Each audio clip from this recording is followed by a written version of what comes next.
Yo, what's good? It's your man 100 Grand Ross with The Rock Never Stops. Today I gotta keep it 100 with you. James Wiseman, Jonathan Kuminga, and this young core for the Golden State Warriors are catching all the hell for Steve Kerr's inadequacies. Let me be real with y'all. Steve Kerr, being in the Bay Area, I saw when he arrived. I saw the system he put in with Alvin Gentry. Steve Kerr was not a head coach before then. He brought in another experienced head coach in Alvin Gentry to set up his offense. He inherited a great defense from Mark Jackson. He inherited a veteran-laden team with a whole lot of guys who've already been to the playoffs already, who are ready to take the next step.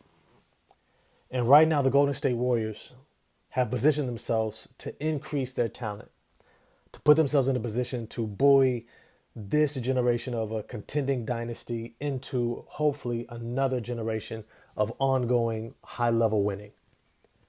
But Steve Kerr's inability to adjust within his system, to make the changes that you saw Greg Popovich have to make when Kawhi Leonard was emerging, switching up from this motion-style offense, swinging the ball nonstop, to, hey, maybe we need some more isolation plays.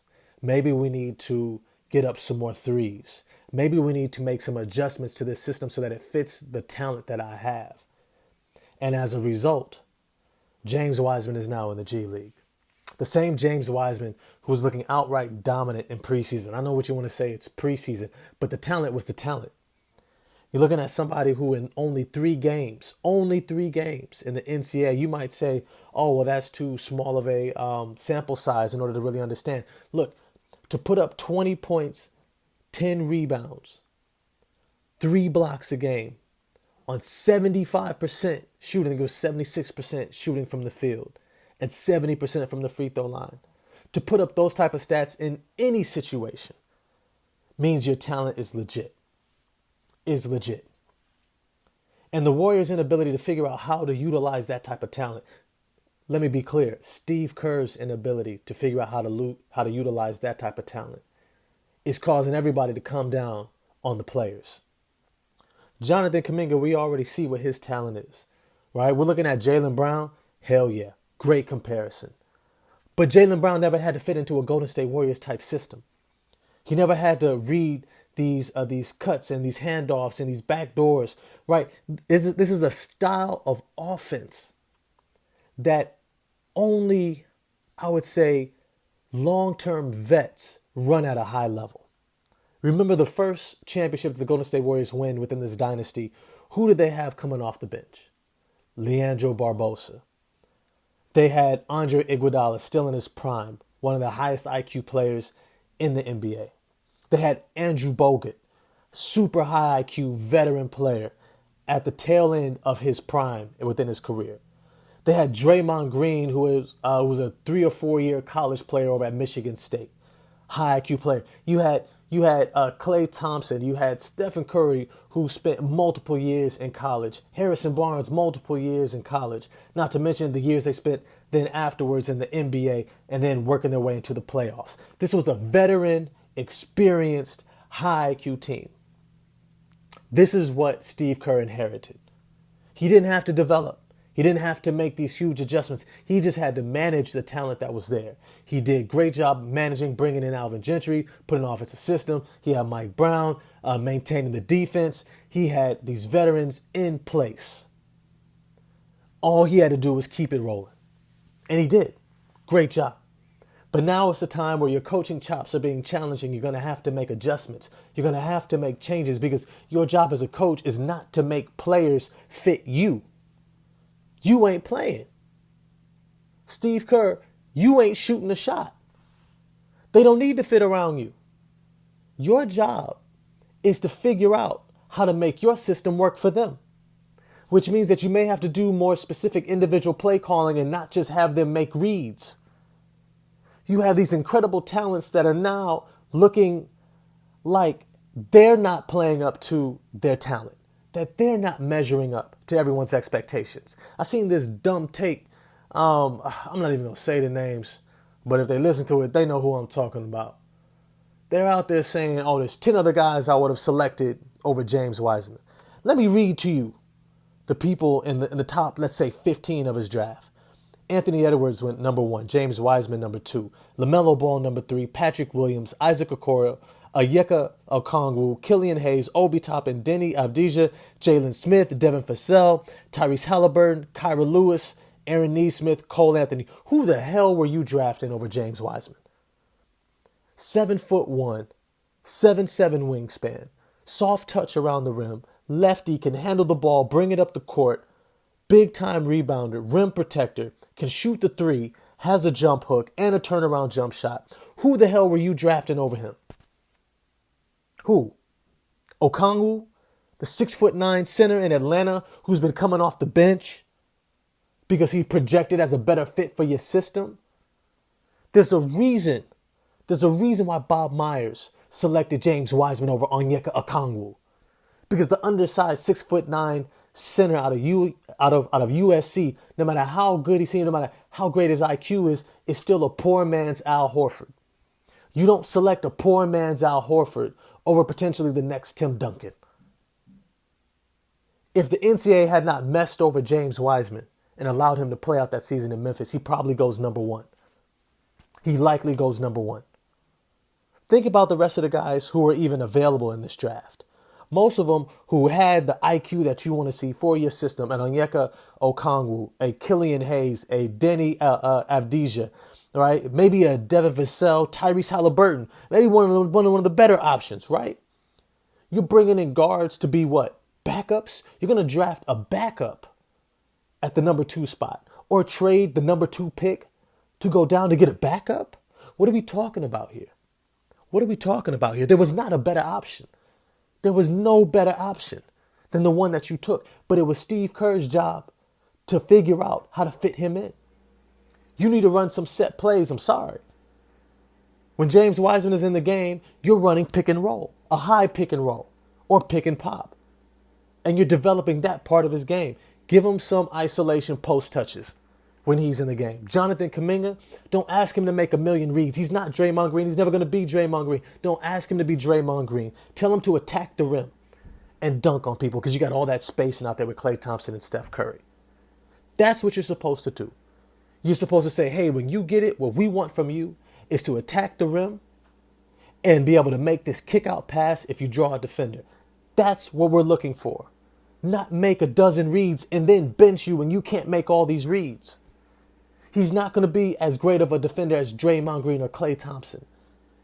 They didn't spend 2-3 years in college, 4 years in college, and then ride the bench a few years in the NBA before emerging as a bona fide starter and somebody who could contribute at a high level. That's not these guys. These guys have a different talent, a talent that you have to figure out how to incorporate. And it's not fair that a James Wiseman has to get sent down to the G League.